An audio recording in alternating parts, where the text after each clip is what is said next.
Welcome back, everybody. Thanks to your help, little Johnny will probably live to see another turn. Thanks for all of you who have contributed your suggestions and ideas.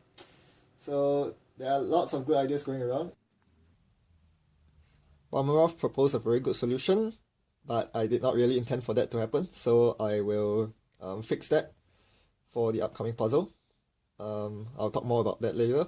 And as for Azutakyo and Aaron, sorry if I'm pronouncing your names wrongly, they both propose very good solutions that I could definitely see being viable plays if this was in a competitive game.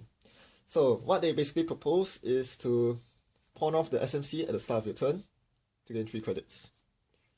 For first click, you would click for a credit, and that is where the proposed solutions diverge.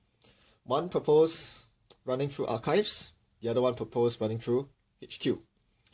The one who proposed running through archives would sack the clone chip for a sneak door beta, which was in archives, which was in the heap, and get through to HQ by sacking Deus Ex to break Tsurugi. So this is a very good solution because it 100% guarantees that you would make a successful HQ run. Whereas the other solution involved running through HQ, which is a more risky approach but is equally viable for some good reasons. Firstly, if you have an inkling of what this ice is, you running HQ might be a better choice because you do reserve the Deus Ex for breaking the Tsurugi on a remote should you ever come down to that.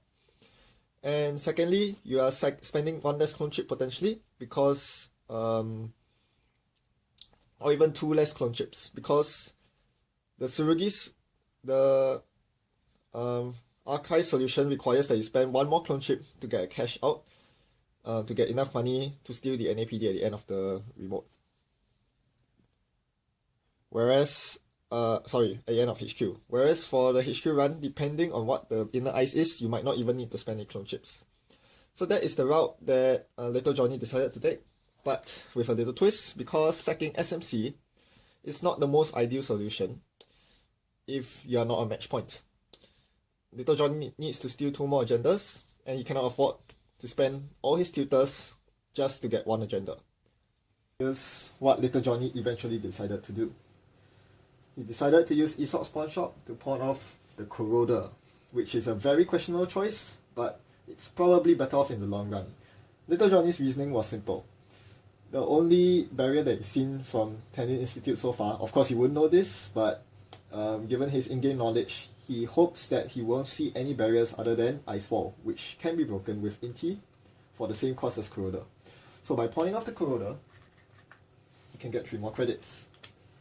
So he'll spend his first 2 clicks gaining 2 more credits. His third click will be installing the Inti, and his last click will be to run HQ. Now, HQ is definitely the best server to run here. R&D is rather thick. You won't be able to get enough credits to get through R&D. The remote, same deal. It's too thick. Toll booth is particularly nasty. 3 credits just to pay the toll. You won't be able to steal the NAPD after that if you pay the toll. Look at how few credits I have. Finally, there is always archives. It is possible to get through archives, but there are no face down cards in archives, so running archives even successfully will only delay the inevitable. It won't lead you to victory. So you really want to run HQ here, even though there's an unres ice there. You don't know why it is. It could end your game, but you hedging your bets is the best bet. And anyway, you have SMC and clone chip to back you up. So let's see how Johnny makes his run. He pays 1 credit for the Ice Wall with Inti, and the court reses a Grim. Ouch.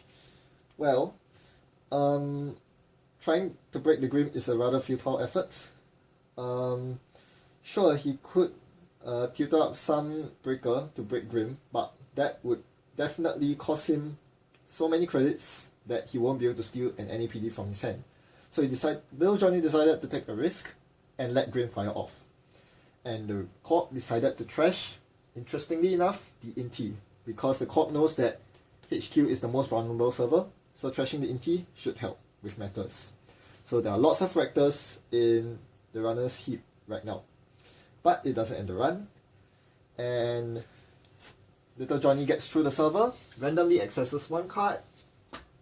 He gets lucky. It's an NAPD contract.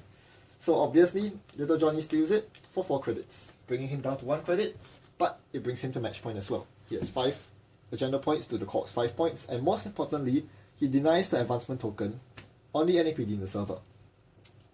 So with a 50% chance to hit the NAPD, and a guaranteed, well, I wouldn't say guaranteed, it depends on this ice, and a very good chance of getting through the server, Little Johnny manages to at least stall the Corp from winning for the next turn. And this is what I think is the best move for Little Johnny to make.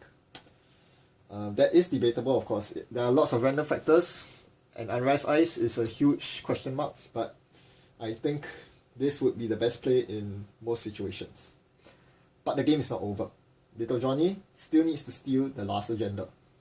And the Corp gives Little Johnny only 1 turn to do this, because the Corp proceeds then to double advance the NAPD and single advance the Ice Wall. Double advance because the Corp now has 1 back pup, which should go to Little Johnny. This means that NAPD requires 5 advancement tokens to score. And he fortifies the Ice Wall, obviously to make it harder to get into HQ, which is pretty flooded with NAPDs as you saw. So the Corp mandatorily draws and performs this action. Now it's back to you, Netrunners. What would you do if you were Little Johnny right here?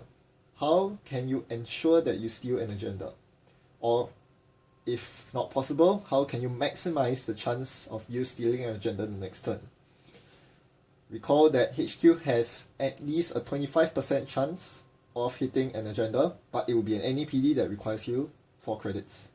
Same deal with a remote, except that this chance is 100%. Again, you need 4 credits to seal the NAPD in there. R&D, there are about 18 cards in R&D. You estimate that 3 of them are agendas. So yes, that is a lot of luck that you need to get through, but if you can get some sort of multi-access, you might be able to pull ahead. And there's nothing in archives as usual. So once again, you don't want to be drawing cards. You have more than enough tools you need, along with 4 clicks, to make the most out of. Try to steal an agenda. Good luck, Netrunners.